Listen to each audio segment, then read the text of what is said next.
is definitely he's the centerpiece. He's the centerpiece, but that first round draft pick, man, that's a big deal for them. I think that's going to change a lot of things for them. Yeah, we'll get into those draft picks in a little while here. The second thing that happened was the Minnesota Timberwolves traded forward center Julius Randle and the 28th overall pick in the draft to Brooklyn Nets in a part of a 3-team deal that involved the Chicago Bulls. And Chicago acquired center Nick Claxton while sending a 33rd overall pick to the Wolves. Poor Randall. I don't even know what to say about that whole thing. That dude is. I think he'd be pretty pissed about that whole situation. I don't know. But, yeah, that's not good. What do you guys think about this trade? Go ahead. Expected. It's expected. Randall is he's who he is. I mean, he give you some good minutes, good quality minutes, defense, and some offensive minutes on the inside. But he wasn't any. I mean, you see what he's done in the playoffs when he was with the Knicks. You see what he's done with the playoffs when he's here with and I don't think it's going to be any love loss for Anthony Edwards. Although I think Anthony Edwards can be a little bit better himself, considering he's supposed to be a superstar there. And I think he is a superstar, but the effort is a little bit different. I know, mind you, he got hurt in the playoffs this year, but I just haven't seen. I don't think I've seen all the max effort I can see out of Anthony Edwards, and so I'm not going to put it all on a man that got traded, but it's not. It wasn't. It was expected. Let's just put it that way. It was expected, and it is what it is. Randall is he's a really good player. He's not a superstar. He's I don't know if he's a piece that you add on to something. He's also getting up there in a little bit in age as well. So I mean, I don't know. We'll see what Minnesota does, but I'm not putting anything emphasis on the trade that happened and the guy that they gave a contract to $100 million to the guard that did some decent things in the playoffs for Minnesota. I don't know. I don't like the outlook of Minnesota right now. Maybe they need to add a few more pieces, but I don't like what they've done thus far. The needle has not moved for me from Minnesota until I see Anthony Edwards get better, and then maybe they add a replacement for Randall as well. I'm just not excited for them. Yeah, it's that last part. Like this didn't move the needle for me, like across the board. Like it was a trade. It happened. Did anybody get better? Yeah, we'll see. So yeah, it was just something that you're just like, okay, I was a lot of moving pieces to probably kind of stay about where you are. Exactly. And on to the trade, the Giannis trade. Giannis was traded to the Miami Heat. The Heat received Giannis and Bobby Portis. Bucks received guard Tyler Hero, Khalil Ware, Jamie Jarquez, Kasparas Jakuchi, number 13th pick, first round swap, baby. first round pick, and a 2033 first round pick, a 2033 second round pick, a 2031 first round pick, 2030 first round swap, and a 2026 13th pick. Yep. All for Giannis and Portis. And Portis. Trading Giannis for Jakuchi. Versus Jakuchi.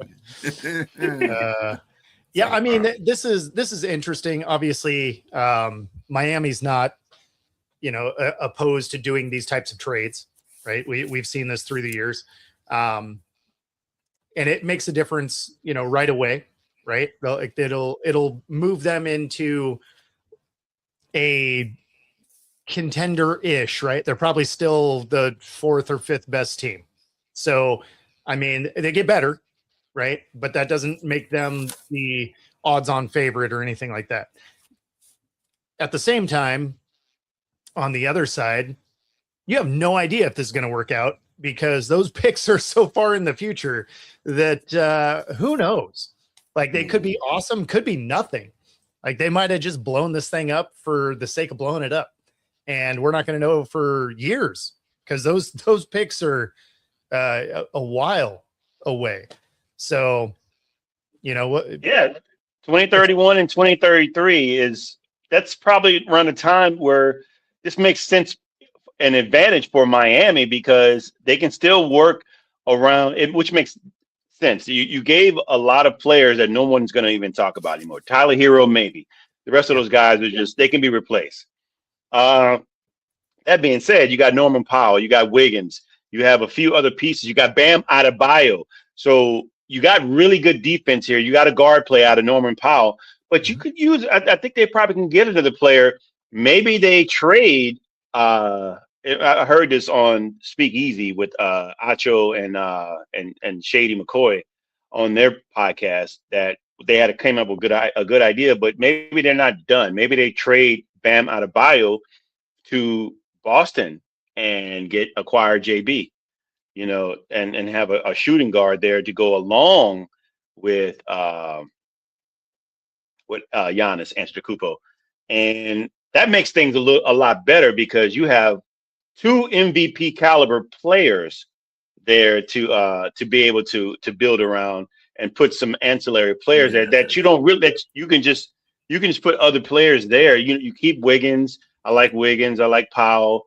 But if you have a shooting guard there and Jaylen Brown, if they were to trade as a proposed idea, if they were to trade Bam Adebayo, because again, it might not be a bad thing because Jaylen Brown doesn't want to be there. He wants to go and be his own dude, but I don't know if maybe he doesn't want to go to play with Giannis. Maybe, but you got to play with somebody, and you know, and to have somebody of a caliber player, MVP caliber player in Giannis to team up with you, and he's not taking your role. You know, maybe you're handling the ball. You're being the shooting guard. Like again, he was number 2 in the MVP voting this year at one point. So I like the trade. I like the trade. I think Pat Riley, again, he's in his bag right now. This is what he did with Miami. This is what he did twice with Miami. This is what he did with LA. This, you know, I mean, I wasn't great in New York, but Pat Riley is going to build something here. So I don't think they're done. I think they're going to figure some other things out, and we'll see Miami probably, I would say, in the East, maybe third best in the East, behind New York and Boston. I'm not giving them third best in the East. Not doing that. Well, I'm not saying.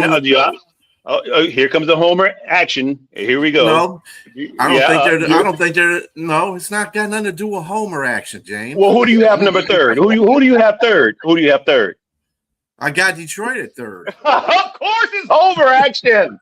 But I don't see that. Hold up. First of all, it's not homer action. Okay, first of all. Second of all, I don't even see Miami as being the 5th or 6th right now. I didn't say right now. I said once they're not done, I can see some moves that are going to be made that will make them a lot better. First of all, defensively, defensively already, they're better than most teams that are in the East. I can tell you that right now. Well, and that's why I said 5th or 6th right now, is because they can shut other teams down to some degree, right? Yes. And where they lack on offense will be fine because they play good enough defense. And that's why I think with the moves, if it's currently constructed, 5th or 6th is probably realistic about where they'd be. I agree with that. Now, who would you? Okay, let's give them Detroit 3. Let's give Detroit. Let's just for the sake of argument, Detroit 3. Who would be, if you said 5th or 6th? Who would be the other 2 to 1 or 2 teams that you would put ahead of them? Well, I would want to put Orlando up there because if they're all healthy, that's one of the teams I'd put up there 4th. I kind of like what Atlanta did too. Atlanta did some pretty good things too. I'd probably put them above there right now. Yeah. That's what I do. Atlanta and maybe Orlando. I would give Orlando the benefit of the doubt, but they just lost their coach. I just think, you know, that's going to be tough. I mean, I like to see but again, this is all speculation because we don't know where none of these teams are going to be. But I could see Orlando, they're talented. They are talented. I would give them a nod, but again, they got ousted in the first round, but again by Detroit in the 7-game series. So Mhm. I don't know. I think the injury bug that Giannis had, I think it was fake. I think he just wanted to get out of town, and so I think he's probably healthier than people think, honestly. So we will see, man. I'm again, Giannis, the Greek freak. We can't discount him. I just think that he's going to be in a better situation, and his coach.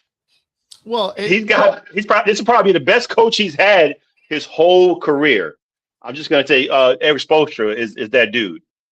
So that matters as well. So and they've been to 2 finals post LeBron James year. So I mean, it's just again, he's in a good situation, and you got the management there with Pat Riley. It's hard for me to not to think that they're going to be the 5th or 6th best team with those things in place. And again, I don't think they're done. I think they're going to do more things before the season hits. well, and one thing to keep in mind is you're also talking about, the regular season as far as being in those positions, right? So you're looking at a Cavs team that has Harden, who's a rock star in the regular season. Now, he's useless once postseason starts, but those rankings happen to get you into the postseason, right? And so could the Cavs be in that 4th spot? Sure. Like we've seen that production out of them. Now, once you get into the playoffs, they're like, hey, you know what? Mexico sounds great. And so, they decide they don't want to do it. But no, I mean, and again, 5th or 6th, it's not like that's a slight at a team. Like that's still a solid playoff team. Mm-hmm. It's just, Oh yeah, I think they're definitely making the playoffs. That's well, I mean, more than half the league makes playoffs. So well, yeah, I would imagine they're going to make the playoffs, especially once you count the play-in and it's like everybody gets in. Like, I mean, you basically have Oprah as the commissioner and you're a playoff team and you're a playoff team. Losing record doesn't matter. You're a playoff team. I mean, did Miami make the playoffs last year? No. Well, okay. That's all I'm saying. They're going to make it. 4 or 5 teams that have to miss. Yeah, I mean, yeah. Well, I'm just saying Miami's not going to be the one to miss this year. That's all. No, definitely not. Definitely not. That's all I'm saying. And the thing about this trade too, Boston was going to give up JB and 2 first-round picks for them. On the flip side of this, how do you see the Bucks right now? Do you see them being competitive? Do you see them rebuilding? Because I think either of these trades kind of show a little bit that they're trying to rebuild, even though I think they're not. Even though they're trying to state they're not rebuilding, but who they got on there? It's a significant rebuild. When you give away your centerpiece, you're telling us that it's over. I mean, we did all we could here. We took all the guys that you traded for. Tyler Hero, he lives not too far from Milwaukee too. I mean, that's where he grew up, not too far from there. So he's going back home. Tyler Hero was never a centerpiece. I mean, they tried to make it that situation, but I mean, come on. It's true. Like you got to be bad to not make the playoffs. Like you got to be an awful team. And so yeah, when it comes to the Bucks, it seems like a good time to be like, hey, you know what? Let's go ahead and hit the reset button here. Yeah. Well, basically, what I'm kind of getting at is, do you think that the trade that they did with Miami would have benefit? Would it benefit if they would have traded with the Celtics instead? Do you think it, because they would have got 2 first-round picks, although one probably would have been next year, but they would have had 2 first-round picks in this year's draft? No, the Bucks got a better deal with Miami because they gave up. I mean, Miami gave up. They're swapping for next year, I believe, or no, they swapped for this year, right? This year, 13. Yeah, was it 13? Yeah, They swapped. They swap for 13 this year overall. And then, of course, 31 and 33, they get two first. They get a first in each one of those, respectively. And then they got a couple second rounds swaps, I think, or something like that. Yeah, So they got a better 2033 second round pick and a 2030 first round swap. Yeah. So wherever they land at, they just swap. I mean, they end up with 4 picks and 4 players. Like, that's a solid haul. That's a solid haul for sure. Yeah. Like, I mean, you can't be mad at the move from either side. Miami's like, hey, I think we can punch our way higher, right? We're good enough now that, we can sacrifice the future a little bit. They're spaced out enough that it doesn't completely hamstring you moving forward. Correct. And so, you can still know that you have some future, play for today. And then on the other side is like, look, we had this guy and we still weren't getting there. So let's go ahead and make some moves, build for the future. We're going to have an interesting team. We'll give it that. Like, it's going to be, I'll be curious to see how these pieces really fit together. But I mean, they got a decent haul. We won't really know who wins this thing until these picks come through. So, we'll revisit this in a decade. Right. In my honest opinion, you don't trade for Giannis if you don't think you're going to try for anything. And given that they're getting later first round draft picks, you're looking at it from a standpoint. I can see where Pat Riley's thinking. We want to get the best that we can out of Giannis in the next year to 3 years. What we're going to do in the next year to 3 years, while he still has excellent prime years of playing Greek Freak, we're going to build around him. So that's what tells me that this season they're not finished. They're still going to get. I mean, even though they're, I think they were in the apron in regards to their payroll, but I mean, I think they're still going to do some. They're going to make more trades, and don't be surprised if Bam is probably not on that list. He may end up, because I mean, when you think about it, they're virtually the same player. I mean, so playing on the court at the same time. But Bam can play just like Giannis. He can play all 5. He can defensively. He can play against all 5 positions. And so I don't know. Maybe they keep them both, but I wouldn't be surprised if they trade him for like a Jaylen Brown out of Boston with maybe another draft pick or something like that. Just so that, because Boston wants to move on from him too, because he's not happy. He's not happy there. Yeah. Well, I mean, would you be happy when you are in the conversation of every trade rumor? Right. No, for sure. You're right. They were going to trade him, but I mean, look what they tried to trade him for. But I mean, even before that, I think the situation was like, okay, when your guy went down with Jason Tatum, look what I did. Look, I put us afloat and I kept us in second overall in the East. And I was in the MVP conversation, so I'm not trying to live in anybody else's shadow anymore. This is who I am. I want my own team. No, he liked being the number one. And the thing is if he wants out, the league is so player ran that you could have a 5-year contract, super max, and force your way off a team somehow. Like, it's just that's just the way the league is. So if he wants to get out, like he'll be able to get out. And it's crazy, like you said, $300 million, and you're not happy. Yeah, well, and then on the team side, you never get anything for him, right? Like that's the worst part, is the team ends up getting the shaft for it. You think of some of those deals that KD did, right? Signs a big contract and is like, I don't want to be here. So the team ends up with like a, half-cooked thing of Jiffy Pop, and and then the player gets to do whatever they want. Like the league is very weird in that way. With no salt, no butter. Yep. Right. Yep. That's a choker there, buddy. The Timberwolves and no water. Also, right. Exactly. Not even in a sip. The Timberwolves re-sign Ayo Dosunmu to a 5-year, $112 million contract.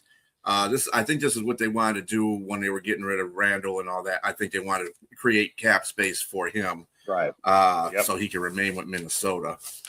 Other two notes about the NBA: the Trailblazers hire former Minnesota Timberwolves assistant Micah Nori, and of course, Dusty Mays leaves Michigan Wolverines in a national championship to become Dallas Mavericks head coach. I'm kind of interested in that one. What do you guys think about him going? You know, we kind of see that college coaches don't really do so well in the NBA. Do you think it'll be any different with Dusty? I don't know if he pulled a Larry Brown. First, only coach to win in the college, championship and NBA championship. I mean, who knows? It's hard to say. Some coaches understand. Look at Nick Saban. He went to Miami. It was totally different. I mean, he won a championship at LSU, went to Miami, and did okay, but it wasn't great. It wasn't what it was different. I mean, he wasn't able to. You're coaching grown men that you can't really keep in check versus how you do in college. And even though that's changed now because they're all getting paid, but Sure.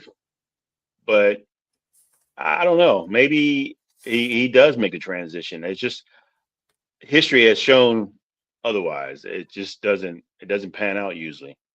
I mean, Rick Pitino had some success when he was in Boston, right? I think it was okay, but again, it's just the outlier was Larry Brown to be successful. So other than that, I I just mean, I don't know. you can be successful. I mean, I don't know if you're going to be successful with the Mavs, but Maybe. I mean, maybe. Cooper's somebody to build around, and Oh, he is. who else did they add to the team? There's somebody there. I mean, I know Yes. Kyrie, but you can't ever count on him to be healthy. I mean, You can so, count on him for about 15 games. yes, Not in a row. Oh. Yes, and he's still going to get paid, guaranteed money. Yep. It's crazy. And speaking of adding players, we had the first round of the NBA draft last night. I think this was pretty a deep draft. Well, at least for the first round. I like some of the picks. Some of these teams did, like OKC. They said, you know what? They kind of pushed the panic alert. I mean, I kind of see where people say they kind of pushed the panic alert by getting a Daymara, but he is 7'3" and he's 260 pounds. Unless he might not challenge the human cheat code yet. Yeah, but he can get around to that because he's got the length, he's got the weight. And yet, I like that pick. And yet, in today's NBA, he's probably shooting beyond the arc and never gets a rebound. And of course, that San Antonio. Speaking of San Antonio, they did a very good job in getting a defensive player to help out Wemby in Jaden Acquaintance. That was pretty good. He's got length too. He's got pretty good length. No, they're not asking him to go out there and score in bunches. He's kind of got the same kind of op as Wemby does right now, where he scores by the bucket and he protects the paint. So he's of course going to be somebody they're going to work on to get their shooting better. Was there anything that you saw that popped in this draft, or what a team made a good move on? Myself, again, for the Wizards, AJ Debanza is hard to really argue that pick.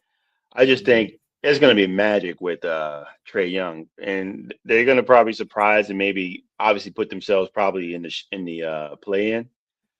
I mean, because again, I'm not giving no playoff. I'm not making them a playoff team, but I think they're going to make some noise. They're going to win some games, and I like to see who else they put around those two players. But man, you can't go wrong with this. The Darren Peterson to the Jazz. That's going to be a really good pick for them. But man, they need the Jazz are just horrible right now. Hopefully that just makes them a transition to put them on the upside as well. And Cameron Boozer to the Grizzlies. That's going to be good for them too. I just don't know what they're going to do with Ja Morant. So I don't know. I hopefully he gets traded, and if you want to come down to New Orleans, there were some rumors that he's gonna possibly coming to New Orleans. I don't know. I would like that headache. I would like that headache. That he and Zion are good friends, and so maybe they'll both get on there and shoot guns in New Orleans and eat a whole bunch of gumbos. I don't know. We'll see. Yeah. No, I was with you. I was thinking the Darren Peterson was a good pickup, and now they just need 11 other guys. And so, I mean, they had a really good draft pick last year. I mean, last season. Yeah. I hope that they're just building for the future. It looks like I mean, you have to be building for the future if you're in the top 2 to 3 picks in the lottery every year.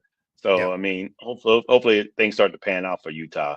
Also, one guy I really thought was great in the tournament was number 7 Darius Cuff out of Arkansas. He's with Sacramento. Again, these teams, man, it's still like, wow. I don't know what he's going to do for them, but I mean, he's going to be fun to watch. He's a great player, I think, and that's one of the players I like to see play. But I just don't know if he's going to move the needle for Sacramento, other than in the West Selling tickets. So, yeah, that's about it. Yeah, he'll sell tickets for sure. Yeah.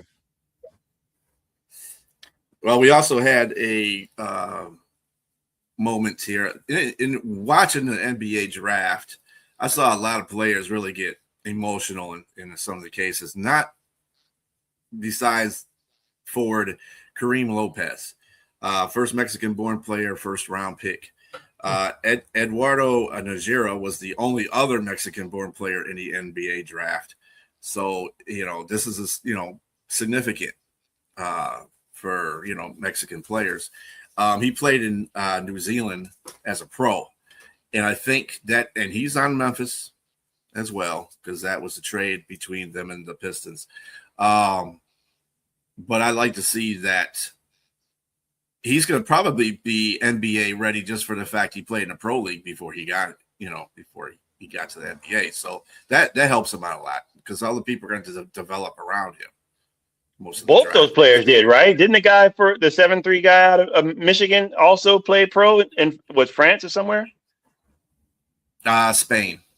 Spain, yes, exactly. Yeah. Yes. He played pro as well. Mm-hmm. So they both aren't they both playing there? Wait, where is he playing? No, Mara's playing in OKC and OKC, yeah, that's right. And Lopez is playing in Memphis. Yeah, so both guys had pro experience internationally. Wow. Yeah, so a lot of good international players. It was kind of funny to see. Now you can use my homer thing here. Three Michigan players going 9th, 11th, and 12th, like that. And Dusty. It was funny because I heard that there was a rumor that Yaxel wanted to go to Dallas to play with Dusty. And so who does Dusty get the first? He gets Montez first, Johnson. I'm like, out of all the 3 players, he was the lowest ranked of the 3 Michigan players. But he's also, the people don't realize he's the most athletic of the 3. Now, he might not be the most skilled person of the 3, but he is the most athletic of the 3. So maybe that's, being a coach, you can see that kind of stuff. So I can see why he chose Johnson for that pick. It's a reason. If he's there already, like you said, he knows what's up. Mm-hmm. Yeah. I do like that, speaking of homer picks, I like that we actually had a Washington kid get in there, being as the Huskies really haven't made a presence in college basketball in a minute. So, so to have a first rounder in there, albeit mostly defensive, but hey, having a first round pick coming out of the UW is cool. It was Steinbeck, and he went to Charlotte, as a matter of fact. Yep. And we had some other right? He's 6'11", like he's a big dude. Yeah, so we had trades in the draft as well. Miami Heat had drafted Nate Emet, but he was traded to Milwaukee. So there goes some of your additions by subtraction there for Milwaukee, trying to be competitive. I don't know how much that's going to be. But anyway, and of course that Bennett Sturritz was traded to Oklahoma City. And Ibuka Okore was traded by the Thunder to Detroit via Memphis. And, of course, Kareem Lopez, due to that, Memphis, he was traded to Memphis from Detroit. So we got Cameron Carr, who the New York, the champion New York Knicks, might I add, traded Cameron Carr to the Los Angeles Lakers. Los Angeles Lakers then drafted Sergio Dalera, and he was traded to New York. So they just swapped, basically. Terrence Reed Jr. was traded to San Antonio from Denver, and Joshua Jefferson, drafted by Minnesota, was traded to Brooklyn, and Cleveland drafted Alex Caraban, and he was traded to Sacramento. Four guys. Dallas Koa Pete was traded to Phoenix via New York. So there you go. That was your updated Milwaukee's full of Jagoffs. Pretty much. But they might be functioning Jagoffs. You never know. Another NBA moment. I know we're probably going to move on to something else, but who is it? Lakers. Austin Reeves got a big contract too. Mm-hmm. Yes.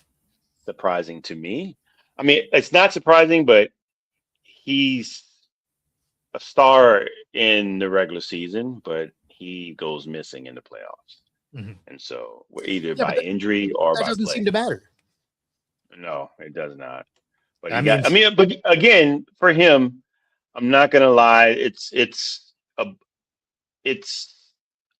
what, overachieving? Because he was undrafted, I think. Wasn't he undrafted? Sure. So I mean, and he just, he's hit his ceiling, man. I mean, he's playing well. I'm not gonna not knock anybody from getting their bag. I mean, he worked hard for it, but you gotta. I'm just pointing at you, Austin. If you're watching, anytime your name is heard, you're watching a professional show. You got to be in the playoffs and play the same exact way you play in the regular season, man. And then he's going to be like, hey, this buddy of mine, Harden, doesn't do any of that. And y'all still love him. Well, you can add Jalen Duren to that too. So good regular season guy and just in the playoffs. So yeah. Don't know what's going on. There's no excuse for Jalen Duren. He's too big for that. Yeah, he's such a I agree with you. I don't know what the Pistons are going to go on. Do you see any more? Do you see any trades? Who do you see being traded to? I mean, I know that you said, James, that Bam could go to Milwaukee because he's being traded for that same. He could be traded for the same guy that they had before.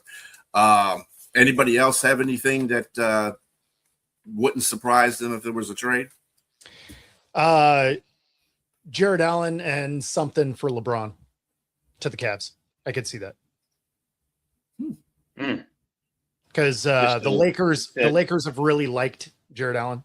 And so I think they want to move on from the LeBron era, right?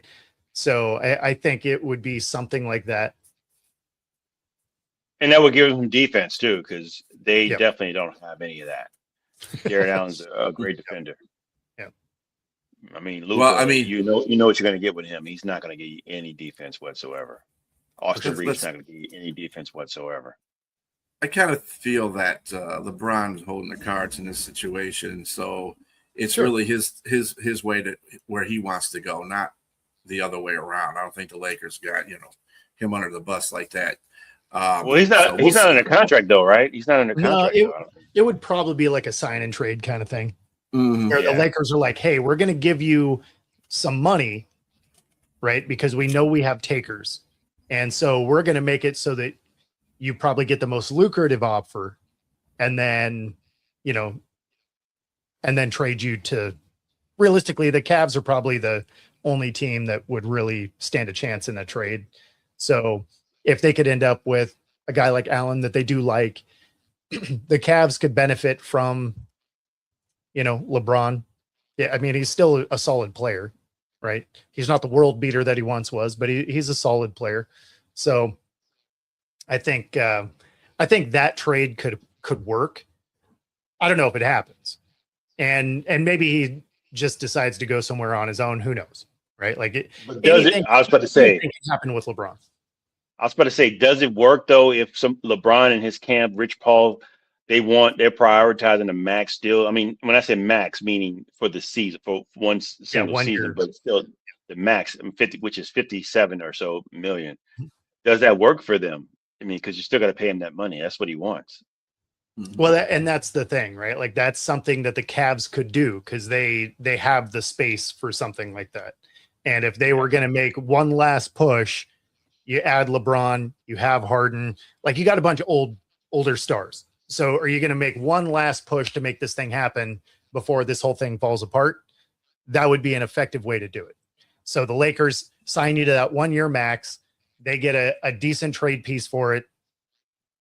The Cavs get to go ahead and try and do something. And, who knows? Maybe they get LeBron in a pick. Like, who knows exactly what that looks like. But that's about the only one scenario I could see that working out.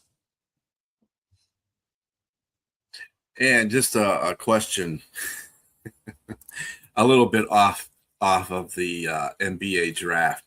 So they donned the hats of the teams that they got drafted by, correct? So what did you think about the bedazzled hats? So I didn't actually watch the draft. The only draft I actually watch is the NFL's. The rest of them, I'm like, you know what I'm going to do? I'm going to read about it in the morning and see where everybody went. There you go. Well, yeah. Same. I didn't watch it. I just followed it. Like it kept popping up on my phone. I kept looking at and see who got drafted. But I'm just you mentioning that to me, since like tingling down my spine and hair standing up on my neck. I'm not into the bedazzled. Any sport, sir. If it was golf, tennis, I'm not wearing a bedazzled hat. Look at the outfits that they wear, and then are you surprised by bedazzled hats? Oh my goodness! Now I got to look this up. I mean, just in general, when you look at NBA players when they go to the podium, the goofy stuff they're wearing, most of the time. Yeah. Are you surprised that they would go out there and rock bedazzled hats? And it's not a shock to me. Oh my goodness! Have they done that in the NFL draft? Had bedazzled hats? I haven't seen that. No. Yeah, I haven't seen it either. Yeah. So the NFL is very particular about their branding. So that is something that, again, the NBA is a player-ran league. The NFL is a shield-driven league. So they are all about the way they look, the representation of the teams. They don't let you do a lot of, like, they fine you if you have the wrong color cleats and stuff. I mean, like, the NFL doesn't mess around. So I'd be surprised if they did a lot of that in the NFL, whereas with the NBA, you expect it. All right, moving on. Going to the World Cup, Lionel Messi, considered one of the GOATs of soccer, if not the GOAT of soccer, became the all-time scoring leader in history of the World Cup. So yeah, he's killing it. He's killing it. Yeah. Hasn't he scored in every World Cup he's been in? He's also got the only points for his country currently. Yeah, which is 5. Yeah, I believe 5. Yeah. So that's a problem. 3-goal game. Yeah, that's a problem because if you get shut down in one of these games, ain't nobody else doing anything. Right. So, but yeah, he's got 5 goals so far. Really impressive. But yeah, at the same time, you got to look at that and be like, we're going to go as far as he can take us. Messi's the only one that scored, you're saying, right? Yeah, he's only one that scored on the team. All of their scores. I would call that a little messy. Yeah. Fun with puns. Let's go. Yes. For $500. Okay. All right, and let's congratulate the Oklahoma Sooners. Captured the College World Series of the North Carolina Tar Heels, taking the series 2-1 after a decisive winner-take-all game 3, 13-2. Jackson Wiltlitz named this College World Series most outstanding player. He is a shortstop, by the way, for the Sooners. I kind of saw that coming, though. Even though they won, North Carolina won the second game, I was like, I think what the Sooners did, they let the gas off the gas off the pedal there a little bit against that in the second round. I think they could have beat them in that game too. It's just sometimes you're overconfident in some games, and once they lost, they were like, yeah, I think we got to get back to beating behind. So they were the hottest team going into the College World Series playoffs. So. And they showed it. They're a very good team. So, yeah, I mean, they might have had a prop bet. They're like, hey, you know what? I had it taking the distance. So, let's go ahead and dump this game. Speaking of Sorsby. Yeah. Yeah, that's a great. Okay. That's a great segue to it, because the NFL decided not to have a supplemental draft this season. So yeah no Sorsby. No more Sorsby talk. So that's yes. You and I are on the same point. I'll let you give it a go. So the funny thing about that is his lawyer came out and said that's not part of the agreed upon CBA. And so they are going to take it to court, which, let's be honest, is not going to go particularly well, because even if you win, you ain't getting drafted. Well, according to the CBA allows the NFL to make that decision. Yeah, they're not obligated to. Yeah, they're not obligated to have a supplemental draft. So I don't know what he's.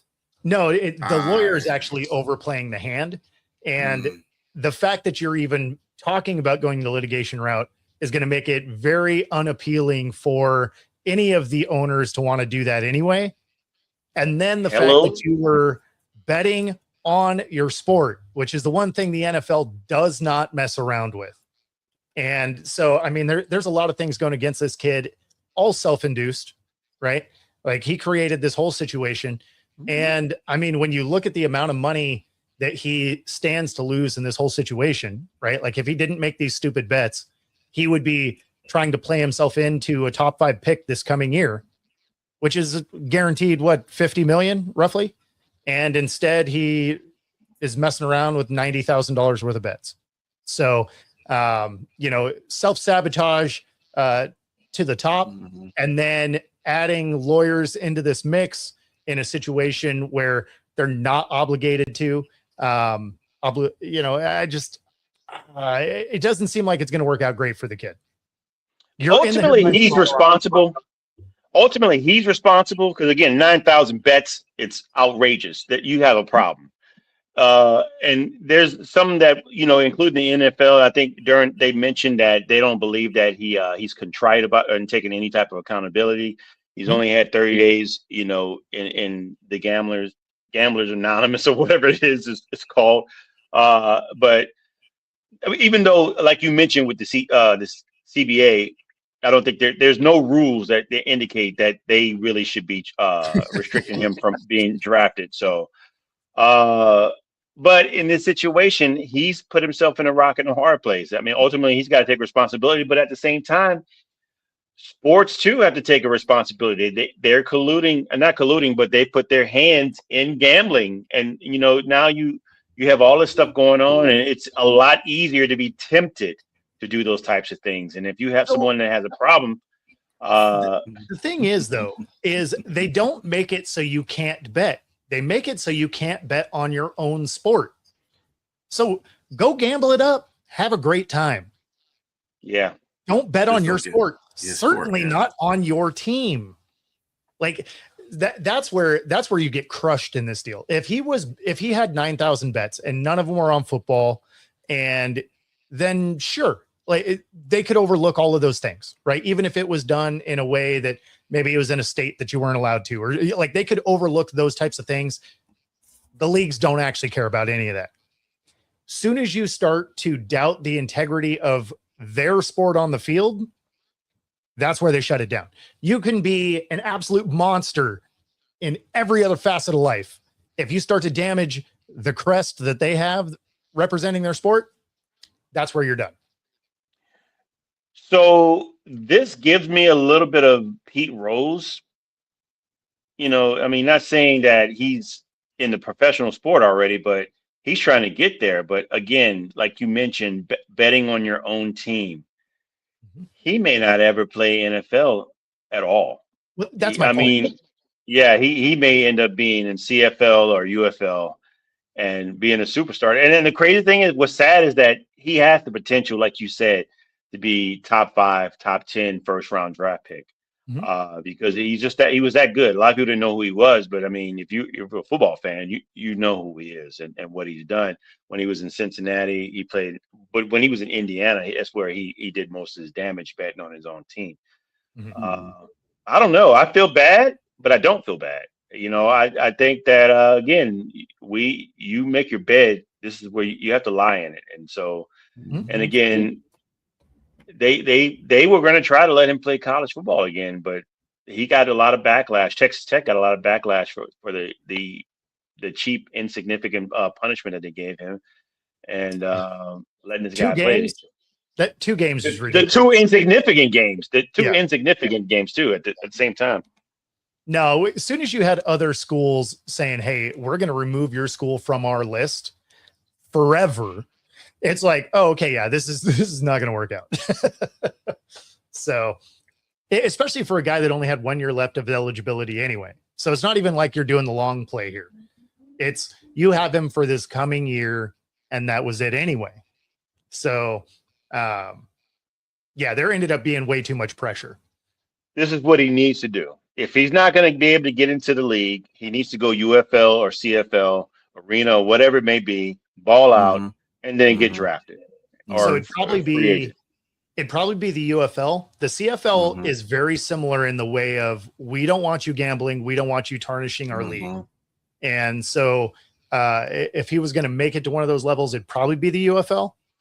But is as much overlap as the UFL, handshaking, so to speak, with the NFL, even that's tough because they're talking about being close enough with the league that, if they have low graded enough refs, they're going to demote them to the UFL. So now you're having this bleed over between the 2 leagues.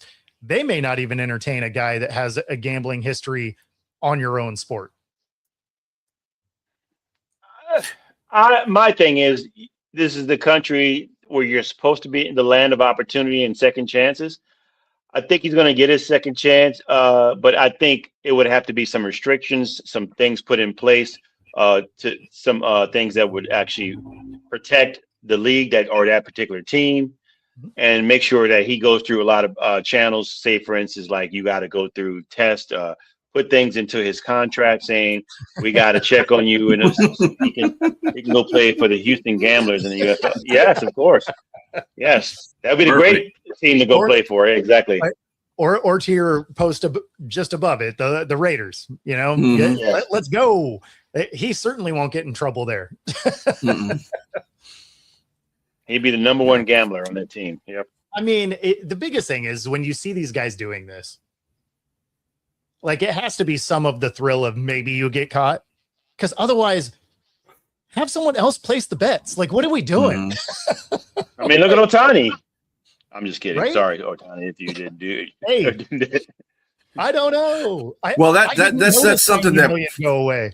The NFL will come down hard on you. And that was what prevented Jameson Williams to miss the whole season, because what he did, he was placing bets on college teams in the building. Exactly. So he was lucky that he wasn't betting on NFL teams. He was betting on college teams. So that's okay. But he's also lucky in the building. He's also lucky he was good, because if he was a lower talent guy like a couple of the other guys, they were no longer on the team. Yeah, they're no longer on the team. Yeah.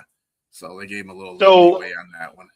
This is another example of the NFL trying to remain in control. We Yeah. saw what happened with, and this had nothing to do with gambling. My opinion, this had everything to do with controlling the narrative and with Shador Sanders when he was dropped and dropped down to the fifth round. It's controlling guys that make a crap ton of money in college. They go wherever they want to go. We want to control the narrative and say, you're not going to come here and do any of that. You're going to get humbled and embarrassed, and you're going to fall in our line. I mean, the situation again. He'll probably play at some point, but they're trying to deter other kids from coming in and trying to do the same thing.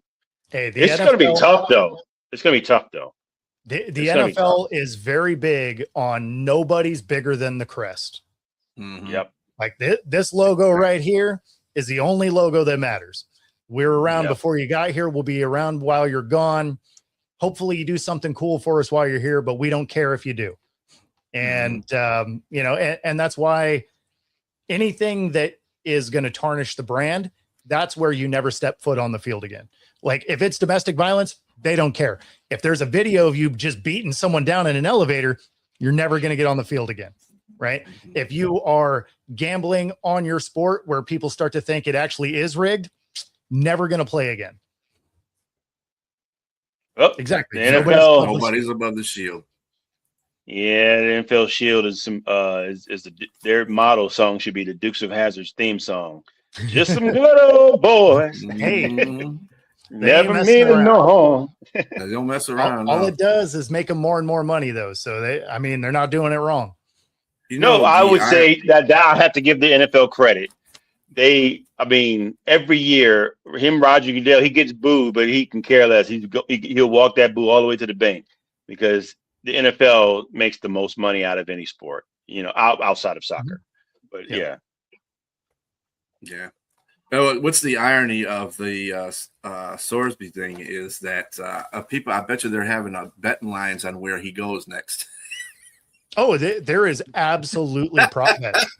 100%. And what's the kicker to that is that he probably bet on it himself. Watch me Yes. fix this bet. If All nothing right, else, if nothing else, he's going to bet on himself to be a streaker in one of the games just so he can get all his pay. Hey, Just to guy did that last year. Made like $10 million doing it.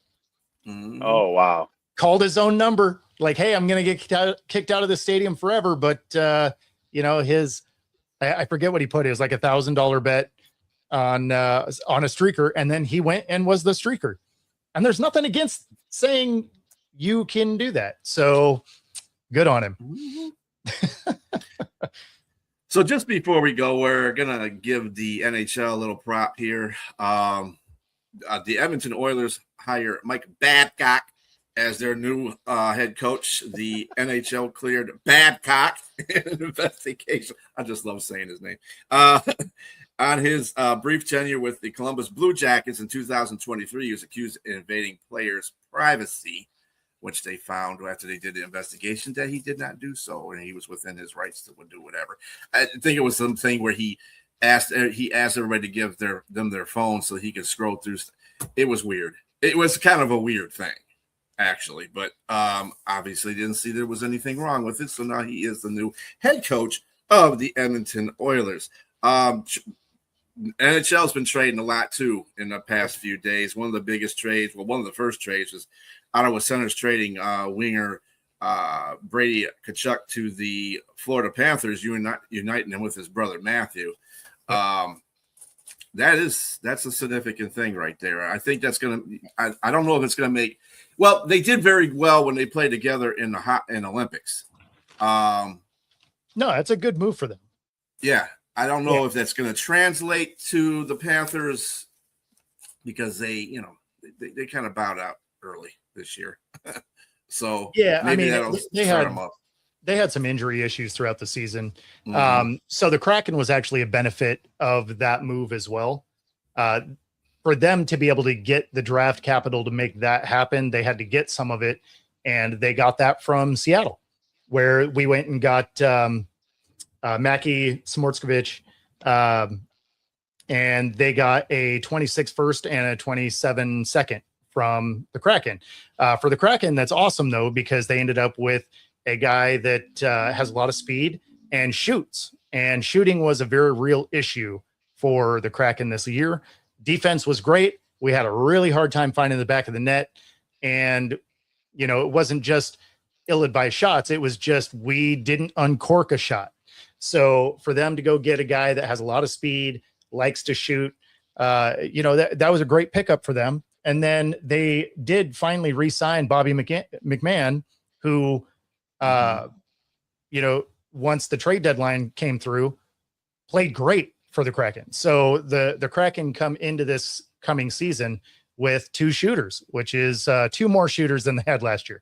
So it should make an impact for this team. Yeah. Also, in NHL news, they are talking about expansion again, and where they want to expand is in Texas. Either Austin or Houston are 2 of the cities that they want to put a hockey team in. So that would be interesting. Mm-hmm. Yeah, it'd be I think it's gonna be Houston too, to tell you the truth. I don't see Austin. Although Austin did have a semi-pro hockey team, which was the Iced Owls or Bats. My bad, Iced Bats. All right. But you know, there was a name for the Bats. I forgot a Spanish name for the Bats because they all hang under this bridge in Austin. I don't know what it is, but I thought that would have been a better name for them if that was the case. But anyway, that's just me. So speaking of expansion, the season's longer this year for the NHL. It is 84 games now. Okay. So instead of 82. Not sure why, but but they got rid of a couple of preseason games and added it to the regular season. And so they no longer have the same game count as basketball for, again, whatever reason. Well, that's good if you're a hockey fan. And if you don't like hockey, well, you don't really care anyway. I mean, you basically just moved 2 preseason games to the regular season. Like it didn't really, it's not like you got more games. That's what they're going to eventually do with the NFL too. They're just going to get rid of preseason games and add on a couple of regular season games. That's their goal, but it's happening everywhere. I'm sure the NBA will come up with that too pretty soon. If they start adding games to baseball, like man, what are we doing? Oh no, I feel like need that. I feel like 162 is enough. I don't mind adding teams, but adding games, no. Yeah, so because they still got 30, right? And Major League Baseball still got 30 teams. Yep. Yeah. So 32 would be good, but anyway, that is all for us today on the show. Thank you for joining us, everybody. Have a great evening. We'll see you next Wednesday at 6 p.m. Eastern Standard Time. Have a great one, everybody. Peace. See